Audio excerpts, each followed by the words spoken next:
Australian বাস্কেটবলের অন্যতম বড় তারকা কেন নিজের কেরিয়ারের শীর্ষ সময়ে কোর্ট ছেড়ে একদম অপ্রত্যাশিত পথে হাঁটার সিদ্ধান্ত নিয়েছিলেন?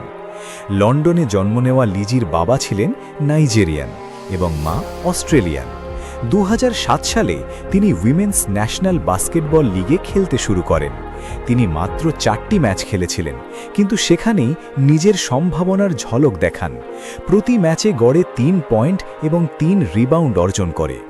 বছরের পর বছর তার কেরিয়ার দ্রুত এগিয়ে যায়। তিনি আন্তর্জাতিক পর্যায়ের খেলোয়াড় হয়ে ওঠেন এবং মাসে 27,000 ইউরোরও বেশি আয় করতেন। তিনি ছিলেন সত্যিকারের একজন অস্ট্রেলিয়ান ক্রীড়া তারকা।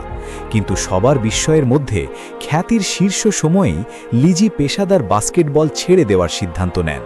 তার নতুন প্রকল্প সম্পূর্ণ ভিন্ন এক জগৎ, প্রাপ্তবয়স্কদের জন্য কন্টেন্ট তৈরি করা।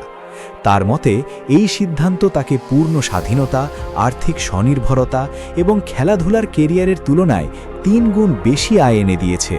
তিনি বলেন, সবাই আমার সিদ্ধান্ত বুঝবে না, কিন্তু আমি আমার নিজের বাস্তবতায় বাঁচছি। আজ লিজি বলেন তার কোনো আফসোস নেই এবং তিনি গর্বিত যে এত দূর পর্যন্ত আসতে পেরেছেন। আপনি কি মনে করেন?